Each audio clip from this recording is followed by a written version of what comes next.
عقل ہادی ہے، اور معصوم نے جو عقل کی تعریف فرمائی کہ العقل ما عبد به الرحمن واتصف به الجنان، عقل اللہ کی وہ نعمت ہے جس کے ذریعے سے رحمان کی عبادت کی جاتی ہے اور جنت کی جاگیر کمائی جاتی ہے۔ اس لیے ایک ہادی عقل ہے، دوسرا قرآن مجید ہے۔ الف لام میم ذالک الکتاب لا ریب فیہ ھدی للمتقین۔ یہ کتاب جس کے کتاب اللہ ہونے میں ذرا بھی شک نہیں ہے، صاحبان تقوی کے لیے ہادی ہے۔ تیسرا ہادی خداوند عالم نے محمد و آل محمد علیہ الصلاۃ والسلام کو ہمارے لیے منتخب فرمایا۔ اور اتنا میں عرض کروں کہ ظاہر ہے معصوم جو ہادی ہیں تو ان میں ان کا عمل اور کردار بھی آتا ہے اور ان کی فرمودات بھی آتی ہیں، یعنی قول معصوم، فعل معصوم اور تقریر معصوم، یہ تینوں چیزیں ہدایت کا سبب ہے۔ لیکن دکھ سے کہنا پڑتا ہے کہ جس طرح قرآن مجید کی بے قدری کی گئی، بعین ہی اسی طرح معصوم ہستیوں جیسی نعمت عظمیٰ کی بھی بے قدری کی گئی۔ معصوم کی فرمودات حالانکہ کلام معصوم وہی قرآن مجید کی تفسیر ہے، عملی تفسیر ہے، اور معصوم کا قولی تفسیر ہے اسی قرآن مجید کی۔ اگر آپ قرآن مجید کو پڑھیں اور معصوم کی فرمودات جن کو احادیث سے تعبیر کیا جاتا ہے اگر آپ پڑھیں تو الفاظ مختلف ہیں، مدعا ایک ہی آپ کو نظر آئے گا، اور اسی سے کلام معصوم کا ہونا ثابت ہوتا ہے جو عین مطابق قرآن ہوتا ہے۔ فقط یہ ہے کہ معصوم ہستیاں پھر تھوڑا الفاظ کو بندوں کے ذہن کو سامنے رکھ کے بیان فرماتی ہیں، اور معصوم کا ارشاد بھی یہی ہے کہ ہم مکلف ہیں کہ لوگوں میں جتنی صلاحیت ہے اس کے مطابق گفتگو کریں، تو اپنے کلام کو بلندی سے تھوڑا نیچے لے آتے ہیں تاکہ ہم لوگ اس کو سمجھ سکیں۔ اس لیے ایک بڑا جملہ لکھا آیت اللہ جوادی عاملی حفظہ اللہ نے، تحریر فرماتے ہیں کہ کلام معصوم کی عظمت کو دیکھنا ہونا تو اس کلام کو نہ دیکھیں جو معصوم نے بندوں کے ساتھ کی ہے بات۔ تھوڑا غور فرمانا، عظمت کو دیکھنا ہے تو وہ کلام نہیں جو معصوم نے بندوں کے ساتھ کی ہے، اس کلام میں غور کریں جو معصوم نے اپنے رب سے کی ہے، جس کو دعا سے تعبیر کیا جاتا ہے تو حتیٰ یہاں تک ہے جب کوئی ظاہراً امام موسیٰ کاظم علیہ السلام سے یہ روایت ہے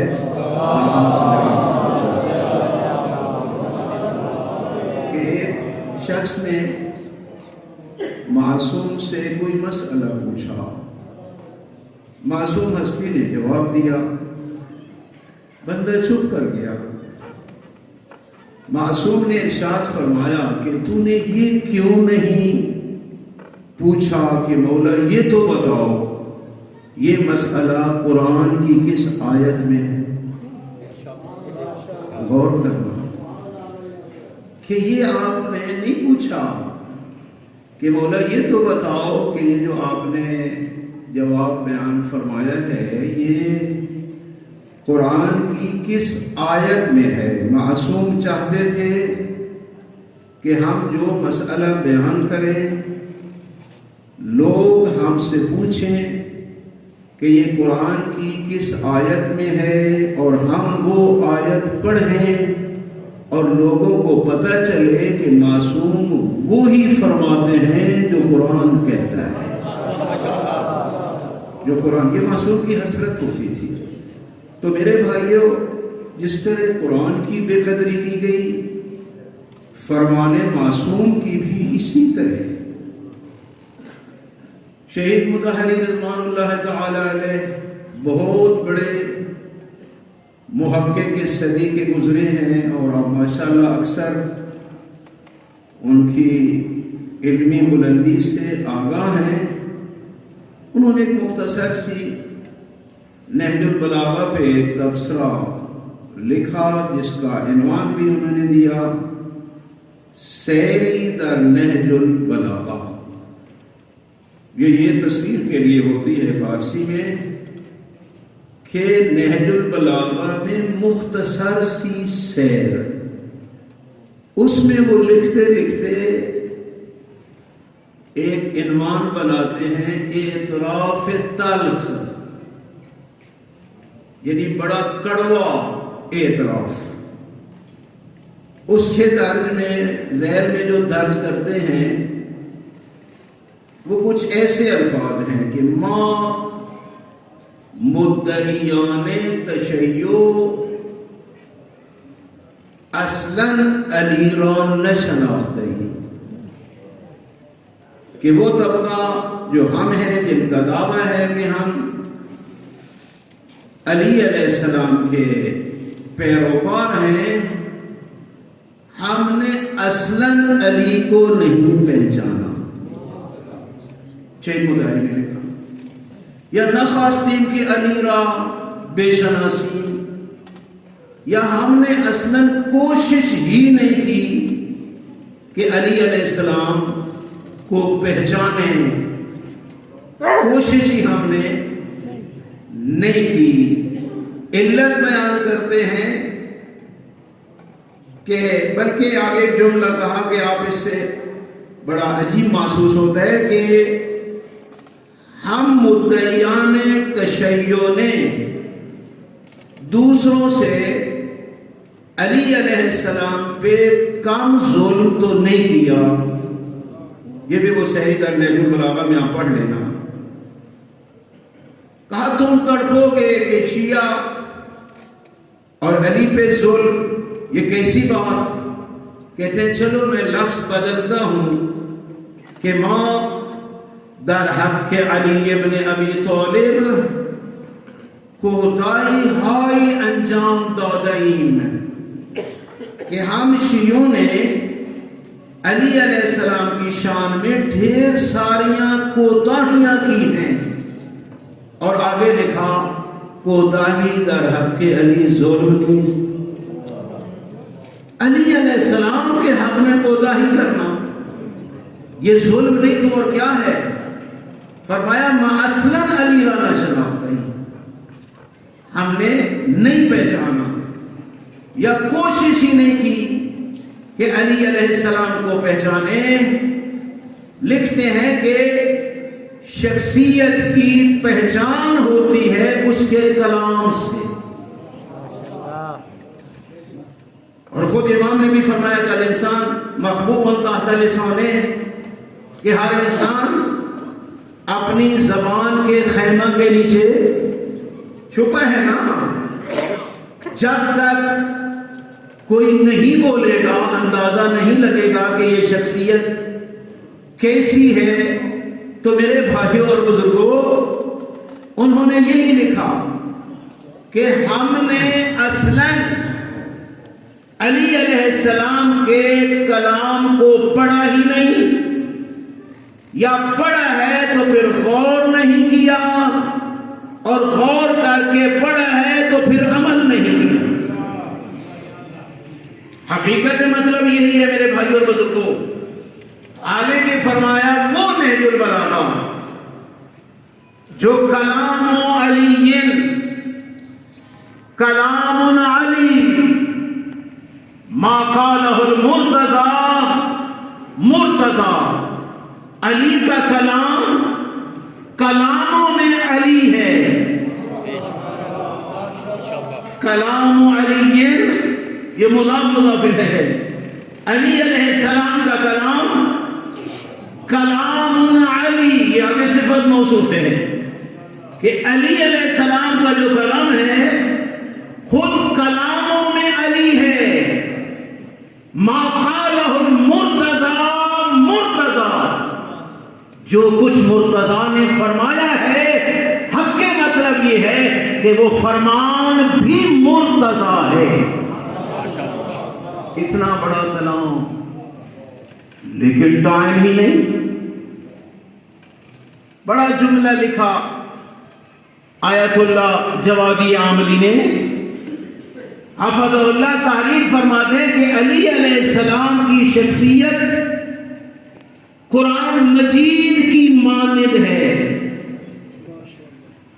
قرآن مجید کا ایک پہلو نہیں، ہزاروں پہلو ہیں، اور ہر پہلو سبب ہدایت انسانیت ہے. اسی طرح علی ابن ابی طالب علیہ السلام کی جو ہستی ہے وہ ایک پہلو والی نہیں، ہزاروں پہلوؤں والی ہے، اور ہر پہلو سبب ہدایت انسانیت ہے. جس طرح آپ قرآن مجید کو جتنی بار پڑھیں گے اتنی بار نئے نئے علوم کے خزانے آپ کے سامنے آئیں گے. بعین ہی اسی طرح جتنی بار تم نہج البلاغہ کو پڑھو گے اتنی بار ہی علم کے نئے خزانے سامنے آئیں گے. اور یہی وجہ ہے کہ جن کی طرف برادر اشارہ کر رہے تھے کہ فلاں نے اتنے 100 بار پڑھا، اگر میرے بھائیوں اور بزرگوں فائدہ نہ ہو رہا ہو، بندہ ایک ہی بار پڑھتا ہے، یہ 100 بار پڑھنا دلیل ہے کہ اس بندے کو ہر بار کوئی نئی چیز ملتی تھی. یا اس خطبے کے بارے میں کہتا ہے کہ میں نے اتنے 1000 بار پڑھا، تو یقیناً جتنے 1000 بار پڑھا اتنے 1000 بار کلام علی ابن ابی طالب سے علم کے نئے چشمے پھوٹے.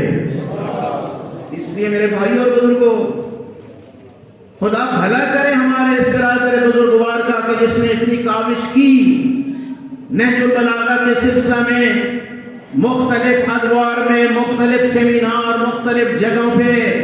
واقعی یہ بندہ موفق ہے. جس طرح معصوم نے فرمایا تھا رحم اللہ من احیا امرنا، خدا رحم کرے اس انسان پہ جس نے ہمارے امر کو زندہ کیا. یہ انسان انہی لوگوں سے ہے جنہوں نے نہج البلاغہ کو زندہ کیا. یقیناً خدا بند عالم کی ذات جو ہے ان کی توفیقات خیر میں اضافہ فرما رہی ہے، مزید بھی فرمائے گی، کیونکہ لوگوں کو پتہ ہی نہیں کہ نہج البلاغہ یہ نیچے قرآن مجید کی حد تک تو پھر بھی چلو گھر میں پڑھا ہے، بوسہ لے لیا، چوم لیا، تھوڑا سا پڑھ لیا بزرگوں کو بخشوانے کے لیے. نہج البلاغہ اور دکھ سے کہنا پڑتا ہے کہ یہ مدارس میں بھی متروک ہے. عوام تو اپنی جگہ پہ میرے بھائی اور بزرگوں، لیکن اب نہج البلاغہ میں دیکھیں کتنے مدارس ہیں لیکن یقین کرو جن لوگوں کو خدا نے توفیق دی ہے اور وہ نہج البلاغہ کے دروس جو ہے دیتے ہیں اور خود سمجھتے ہیں، ماشاءاللہ علمی طور پہ بھی وہ لوگ مضبوط ہوتے ہیں۔ میں عموماً جو برادران مقرر حضرات ہیں ان کے بارے میں بڑا تعجب کرتا ہوں، اہل علم بھی ہیں، امامہ پوش بھی ہیں، عبابت دوش بھی ہیں، کسی جھوٹے آدمی کی تقریر یاد کر لیں گے، لوگوں کو سنائیں گے، نہج البلاغہ کا خطبہ یاد کرنے کی توفیق نہیں۔ اور یہ حقیقت ہے میرے بھائیوں اور بزرگوں، بڑے دکھ سے کہنا پڑتا ہے، اگر ایک واعظ آتا اس طرح قرآن مجید کی آیت کریمہ کا تلاوت کرتا ہے، ساتھ ہی نہج البلاغہ معصوم کا فرمان بھی پڑھتا، تو لوگوں کو پتہ چلتا کہ قرآن مجید کی طرح معصوم کا فرمان حاکم بشریعت۔ اور لوگ سنتے بھی ہیں، یہ نہیں کہ لوگ نہیں سنتے، وہ لوگ جو نہج البلاغہ کے خطبے پڑھتے ہیں ماشاءاللہ، لوگ ہمارے تک ان کی جو کلام وہ ہے وہ سنتے ہیں اور مطمئن بھی رہتے ہیں۔ ڈھیر سارے طلبہ کرام میری طرح اس مجمع میں موجود ہیں، اس لیے میں یہ جسارت کر رہا ہوں کہ اگر تم بہترین واعظ اور مقرر بننا چاہتے ہو تو اپنی تقریر کے لیے ہی نہج البلاغہ کو یاد کر۔ اللہ اکبر، یا رسول اللہ،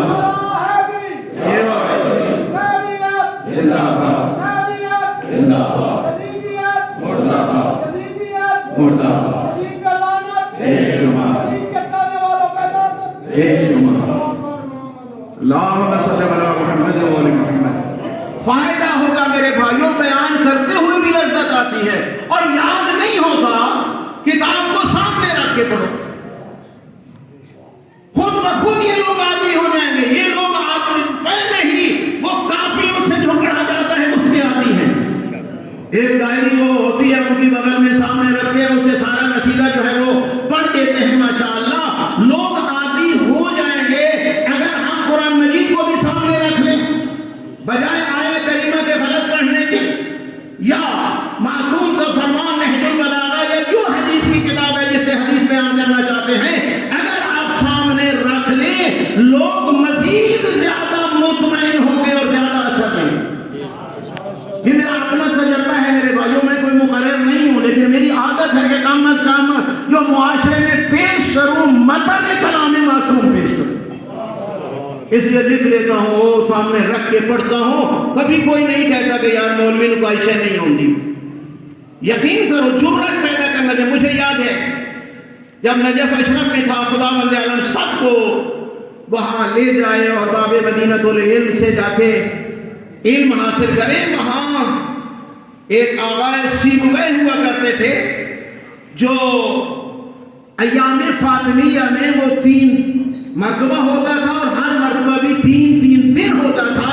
وہ بندہ خدا بی بی عالم کی شہادت کرتا تھا، کتاب کو سامنے رکھ، بالکل کتاب سامنے ہوتی تھی اور پڑھتے تھے۔ قبلہ محمد باقر صاحب چکڑانا والے، ماشاءاللہ میرا تعلق ان کے خاندان کے ساتھ ہے کسی نہ کسی حوالے سے۔ میرے بھائیوں اور بزرگوں، میں ان سے پوچھتا تھا کہ آغا جی کا انداز کیا تھا؟ فرماتے تھے بالکل کتاب سامنے رکھتے تھے اور کتاب سے دیکھ کے ہمیں مقتل سناتے تھے۔ قبلہ محمد باقر چکڑانا والے، اور اتنے عظیم انسان، اس سے توہین نہیں ہوتی، اس سے عظمت کلام معصوم کا پتہ چلتا ہے۔ اس لیے میری اپیل ہے میرے بھائیوں، جو واعظین تشریف فرما ہے، خدا کے لیے کچھ وقت قرآن کو دو اور نہج البلاغہ کو دو۔ میں نے تاریخ میں اسی سلسلہ میں مطالعہ کر رہا تھا، بڑے بڑے لوگ جو بنے ہیں نا واعظ، ان سے پوچھا جاتا تھا کہ تم اتنے اچھے خطیب کس طرح بنے ہو؟ کہتے تھے نہج البلاغہ کے خطبے یاد ہے۔ جو شیعہ بھی نہیں تھے، غیر شیعہ تھے نا، وہ لوگ بھی میرے بھائیوں اور بزرگوں نہج البلاغہ سے استفادہ کر کے لوگوں کو خطاب کرتے ہیں، واعظ کرتے ہیں۔ ہم تو کہتے ہیں نا علی ہمارا ہے، اگر علی ہمارا ہے تو علی کا فرمان بھی ہمارا ہے۔ میرے بھائیوں اور بزرگوں، اس لیے کوشش کرو نہج البلاغہ کو اہمیت دو، گھروں میں عام ہونا چاہیے، ہر روز ایک صفحہ۔ میں زیادہ نہج البلاغہ وہاں الحمدللہ میرے پاس بھی ایک قوم کی ایک امانت ہے، ڈھیر ساری بچیاں میرے پاس پڑھتی ہیں، میں روزانہ حفصہ قبلہ حافظ حسین صاحب حفظہ اللہ ان کا ایک بار خطاب سنا تھا تو انہوں نے کہا تھا ضرور قرآن مجید کی چند آیتیں ہر روز پڑھا کرو. تو بحمدللہ صبح پہلا درس ہی قرآن مجید کا ہوتا ہے اور ساتھ ہی پھر نہج البلاغہ کا ہوتا ہے اور پھر تیسرا درس جو ہے وہ صحیفہ سجادیہ کا ہوتا ہے. پورے مدرسے کو چاہے وہ آج کی طالبہ ہے یا معلم ہے ان کے لیے بیٹھنا جو ہے ضروری ہوتا ہے. میں خود مجھ سے بہت کچھ استفادہ یقین کرو نہ عقائد کا پتہ تھا اور عقائد کے لیے میں آپ کو کھلی بات کر دوں کہ عقائد کے لیے میں احسن الفوائد پڑھاتا ہوں بچیوں کو. کچھ بندے جو ہے انہوں نے تھرو نکل گیا. وہی علامہ محمد سعید ڈھکو صاحب حفظ اللہ خدا ان کو صحت و سلامتی دے. یقین کرو احسن الفوائد فی شرح العقائد جیسی عقائد شیعہ میں اردو میں ایسی کتاب کوئی نہیں. اور میں ان لوگوں کی خدمت میں یاد کروں گا جو ڈھکو صاحب کو ہضم نہیں کر سکتے وہ بھی اپنے عقائد کو ٹھیک کرنے کے لیے اس بندے کی کتاب پڑھیں. اوپر متن ہے شیخ صدوق علیہ رحمہ کا ہے، نیچے اس بندے خدا نے شرح دی ہے اور اس سے مجھے پتہ چلتا ہے کہ یہ بندہ ولایت کا کتنا قائل تھا.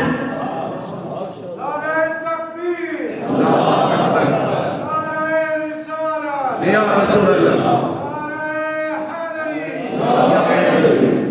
تو اس لیے ضروری ہے میرے بھائیوں مدارس میں عقائد پڑھائے نہیں جاتے، ضرورت ہی نہیں سمجھی جاتی.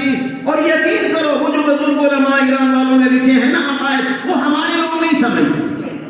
دلیل نظم کو ہمارا عام بندہ نہیں سمجھتا، لیکن اگر وہی دلیل نظم معصوم امام جعفر صادق علیہ السلام کی حدیث کے تحت بیان کی جائے تو عام بندہ سمجھتا.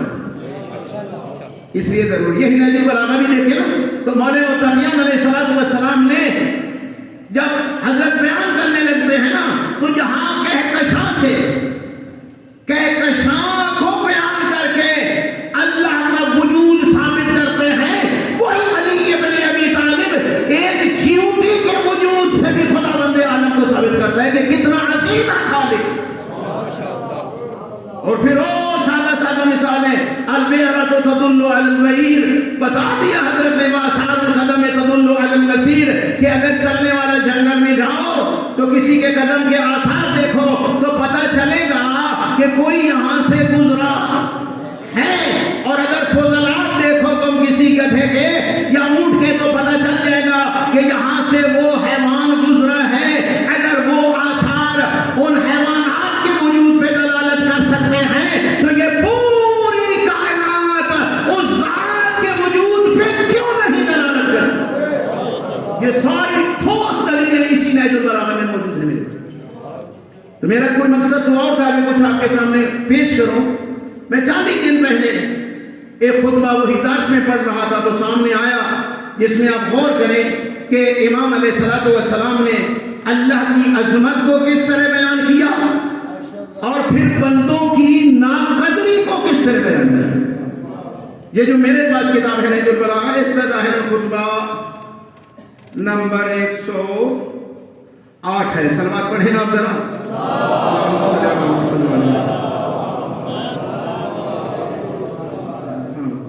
ابھی وقت ہے انشاءاللہ میرے پاس پڑھنے والے نہیں ہیں تو میں خطبے کے چند جملے آپ کی خدمت میں نظر کرتا ہوں. یا رسول اللہ.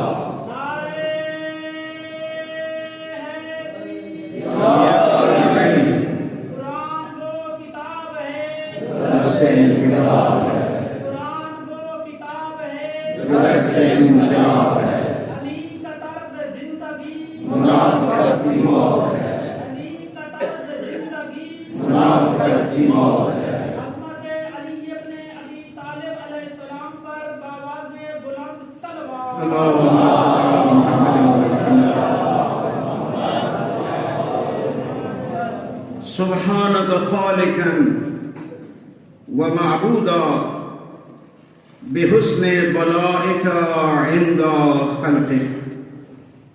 میں یعنی مولانا متقیان بیان فرماتے ہیں کہ میں تسبیح بیان کرتا ہوں اے میرے اللہ تیری ذات کی.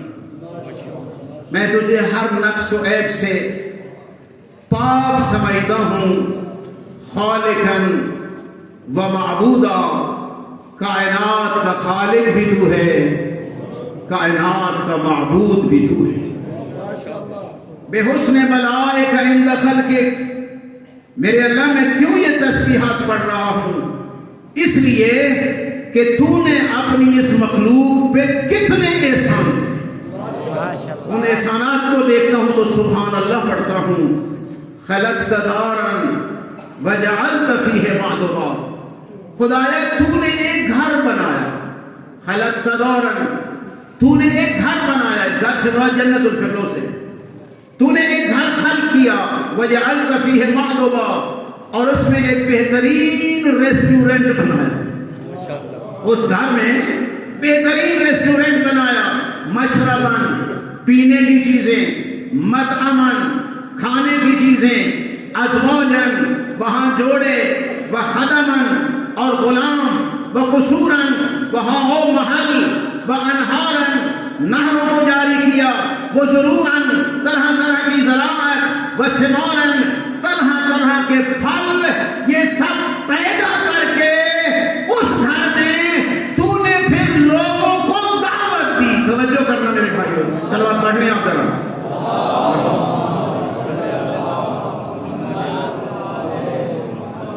یہ سب کچھ وہاں پیدا کیا تو نے. پیدا کرنے کے بعد ثم ارسلت داعیا یدعو الیہا، پھر تو نے ایک شخصیت کو بھیجا کہ جاؤ میرے بندوں کو اس گھر کی دعوت دو. وہ گھر بنایا کس نے؟ اس ذات نے. طرح طرح کی نعمتیں اور ایک شخصیت کا انتخاب کیا کہ جاؤ میرے بندوں کو اس گھر کی دعوت دو.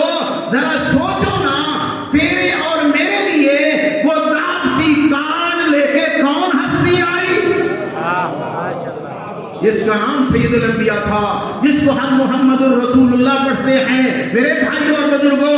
اور وہ دعوتی کارڈ کیا تھا؟ قرآن مجید. دعوت دینے والا سید الانبیاء، جو دعوت نامہ تھا وہ کیا تھا؟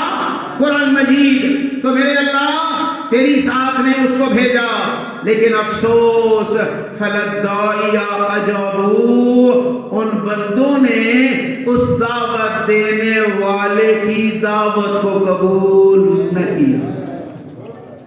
سید الانبیاء جنت کی دعوت دینے کے لیے آئے. فلدائی اجابو، انہوں نے، لوگوں نے اس کی دعوت کو قبول نہیں کیا. ولا فیما رغبت فیہ رغبوا، جس نے جس چیز میں اے میرے اللہ تو نے لوگوں کو رغبت دلائی تھی نا، لوگوں نے اس شے میں رغبت نہیں کی. ولا الی ما شوقت الیہ اشتاقوا، جس چیز کا تو نے شوق دلایا تھا جنت کا، لوگ اس کے مشتاق ہی نہیں ہوئے، بلکہ کیا کیا؟ اقبلوا علی دیفۃ، ایک مردار کے اوپر انہوں نے حملہ کیا. جنت میں نہیں ہے، جنت کی دعوت کو قبول نہیں کیا، دنیا کو قبول کیا ہے. اور دنیا کیا ہے؟ الدنیا دیفا، دنیا ایک مردار ہے، اور طلابھا کلاب، اس کو طلب کرنے والے کتے ہیں. یہ بھی مولا متقیان کا فرمان ہے میرے بھائیوں اور بزرگوں، مگر یہ کہ دنیا کو آخرت کا ذریعہ بنایا جائے. فقد افتدوا بعقلها، اسی جیفا کو کھاتے رہے اور کھا کھا کے رسوا ہو گئے. واصطلحوا علی حبها، اسی جیفا اور مردار کی محبت میں مرنے لگے. فرمایا ومن عشق شیئا عاش بصرہ، جو بھی کسی چیز کا عاشق ہو جاتا ہے وہ اندھا ہو جاتا ہے. جب یہ دنیا کے عاشق بنے تو اندھے ہو گئے، انہیں حقیقت نظر ہی نہیں آئی. اور اس کے بعد فرمایا وَأَمْرَزَ قَلْبَهُ، یہ جو عاشق ہوتا ہے جہاں آنکھیں اندھی ہو جاتی ہیں وہاں اس کا دل مریض ہو جاتا ہے اسی غیر کی محبت کی وجہ سے. فَهُوَ يَنْظُرُ بِعَيْنٍ غَيْرِ صَحِيحَةٍ، یہ دیکھتا تو ہے لیکن اس کی آنکھ صحیح نہیں ہے. وَيَسْمَعُ بِعُذْرٍ غَيْرِ سَمِيعٍ، یہ بدبخت سنتا تو ہے لیکن اس کا کان ٹھیک ٹھیک نہیں ہے. بل خلقت الشہوات عقلا، دنیاوی خواہشات نے اس کی عقل کو چیر پھاڑ کے رکھ دیا. شہوات دنیا نے قد خلقت الشہوات عقلا واموتت الدنیا قلبا، دنیا کی محبت نے اس کے قلب اور دل کو مردہ کر دیا. وَوَلِحَتْ عَلَيْهَا نَفْسُ، اس کا نفس بن گیا، اس کا عاشق بن گیا. فَهُوَ عَبْدٌ لَهَا، یہ بدبخت انسان دنیا کا بھی غلام بن گیا. وَلِمَنْ فِي يَدَيْهِ شَيْءٌ مِّنْهَا، جس بندے کے پاس کچھ دنیا تھی یہ اس کا بھی غلام بن گیا، خود دنیا کا بھی عبد بن گیا، اور جس کے پاس دنیا ہے اس کا بھی غلام بن گیا. حیث ما زالت زال الیہا، جدھر دنیا جاتی ہے یہ اس کے پیچھے پیچھے جاتا ہے. حیث ما اقبلت اقبل علیہا، جدھر سے دنیا آ رہی ہوتی ہے یہ اس کے استقبال کے لیے کھڑا ہوتا ہے. لا ینزجر من اللہ بزاجر، جو اللہ سے روکنے والی ہستیاں آئی تھی ان کے کہنے سے بھی نہیں رکی. وہ علی ابن ابی طالب علیہ السلام جو دنیا کو 3 طلاقیں دے چکے تھے، ان کی ولایت کا کلمہ بھی پڑھتا ہے لیکن پھر بھی علی کے روکنے سے رکتا نہیں ہے. جو اللہ کی طرف سے زاجر آئے ان کے زاجر کرنے سے رکتا نہیں. بلا یتعظ منہ بواعظ، اگر کوئی واعظ واعظ کرتا ہے تو اس کا اصلاً اثر لینے کے لیے تیار ہی نہیں ہے. کیف نظر بہم ما کانوا یجہلون، اسی طرح اس جاہل کی زندگی گزر رہی ہے. وجاءہم من فراق دنیا ما کانوا یامنون، بالآخر وہ ٹائم بھی آ گیا کہ اس دنیا کو چھوڑنا پڑا. یہ کتنا عاشق، انتھا عاشق، نبی کی بات کو نہ ماننے والا، علی اور اولاد علی کی بات کو نہ ماننے والا، اس کے لیے وہ گھڑی بھی آ گئی کہ جس گھڑی میں اس نے دنیا کو چھوڑنا تھا. فغیر موصوف ما نزل بہم، جو مصیبت ان بدبختوں پہ نازل ہوئی ہے علی اس کو بیان ہی نہیں کر سکتا. اتنی بڑی مصیبت غیر موصوف، اصلا اس کا وصف نہیں بیان کیا جا سکتا. ما نزل بہم اجتمعت علیہم سکرۃ الموت وحسرۃ الفوت، 2 چیزیں اکٹھی ہو گئی، موت کی سختیاں اور نیکی نہ کرنے کی حسرت. کہ میں نے تو اس داعی کی آواز میں لبیک کہنا تھا نا، میں نے نہیں کیا، اب حسرت کر رہا ہے. ادھر موت کی سختیاں آ گئی ہیں، نتیجہ کیا نکلا؟ فطرت لہا اطرافہم، اس کے پہلوؤں میں جان ختم ہو گئی. وتغیرت لہا الوانہم، اور اس کے رنگ بدل گئے. صورتحال اس کی کیا ہے؟ یتذکر اموالا جمعہا، اب یاد کرتا ہے وہ مال جس کو اس نے اکٹھا کیا تھا. وَأَغْمَدَ فِي مَطَالِبِهَا، اور اس مال کو اکٹھا کرنے میں اس نے آنکھیں بند کر دی تھی. حلال سے آیا پھر بھی ہڑپ کیا، حرام سے آیا پھر بھی جمع کیا. اغمضہ کا معنی کیا ہوتا ہے؟ آنکھیں بند کر لینا. وَأَخَذَ مِن مُسَرَّحَاتِهَا وَمُشْتَبِهَاتِهَا، جو پکی حرام چیزیں تھیں اس کو بھی لے لیا، جو مشتبہ تھی وہ بھی لے لی. قد لازمت ہو تبعات جمعہا، اب جمع کرنے کا عذاب اس کے لیے آ جائے گا. وَتَنْقَى لِمَنْ وَرَاءَهُ يَنْعَمُونَ فِيهَا، یہ تو آگے حساب دے رہا ہوگا، پیچھے اولاد موجیں کر رہی ہوگی. ینعمون، موجیں کر رہی ہوگی اولاد جو پیچھے بچ گئے. وَيَتَمَتَّعُونَ بِهَا، تمتع کا معنی وہی ہے، وہ اس دنیا سے جو اس نے اکٹھی کی تھی وہ موجیں کر رہے ہیں. فَيَكُونُ الْمَحَنَّى لِغَيْرِهِ وَالْعِبَّةُ عَلَى ذَارِهِ، کمانے کا بوجھ اس نے اٹھایا، حساب کی مصیبت اس نے برداشت کی، موجیں دوسروں نے. یہ امیر المومنین کا فرمان ہے میرے بھائی اور بزرگوں. فَهُوَ يَعُضُّ يَدَهُ نِدَامَةً عَلَى مَا أَسْهَرَ لَهُ عِنْدَ الْمَوْتِ، جب مرنے لگتا ہے اور آگے سارا عذاب نظر آنے لگتا ہے تو آج کیا کرتا ہے؟ اپنے ہاتھوں کو کاٹتا ہے. مرتے وقت يَعُضُّ عَلَى يَدَيْهِ، اپنے ہاتھوں کو کاٹتا ہے. ہائے میں نے زندگی کس طرح برباد کر دی. وَيَزَدُ فِي مَا كَانَ يَرْغَبُ أَيَّامَ عُمْرِهِ، ساری زندگی جس کو کمانے میں لگا دی اب وقت زاہد بن رہا ہے، یزہد زاہد بن رہا ہے، جس نے ساری زندگی برباد کی. يرد طرفه بالنظر فلم يزل الموت يبالغ في جسده حتى خالط لسانه وسمعه. موت آگے آگے اس کے جسم میں بڑھتی جائے گی حتیٰ نتیجہ یہ نکلے گا زبان بھی بند ہو جائے گی، کان بھی سننا چھوڑ دیں گے. فصار بین اہلہ لا ينطق بلسانہ ولا يسمع بسمعہ. اب بڑا ہے اپنے رشتہ داروں کے قریب، نہ بول سکتا ہے نہ سن سکتا ہے. بالنظر فی وجوہہم، آنکھیں کھلی ہیں، کبھی کسی کو دیکھتا ہے کبھی کسی کو دیکھتا ہے. یہ حالت ہے اس انسان کی میرے بھائیوں اور بزرگوں. بلا یسمع رجع کلامہم لا یرا حرکات السنتہم. دیکھ تو رہا ہے میرے بھائیوں، یرا حرکات السنتہم، کہ اوپر جو کھڑے ہیں کوئی زبان تو حرکت میں دے رہے ہیں، کچھ بول تو رہے ہیں، لیکن میرے بھائیوں یہ سن نہیں سکتا. بالآخر موت آ جائے گی اور اس کی روح کو قبض کر لے گی. جب روح نکل جائے گی نا فصار جیفۃ بین اہلہ، یہ اپنے رشتہ داروں کے سامنے ایک مردہ پڑا.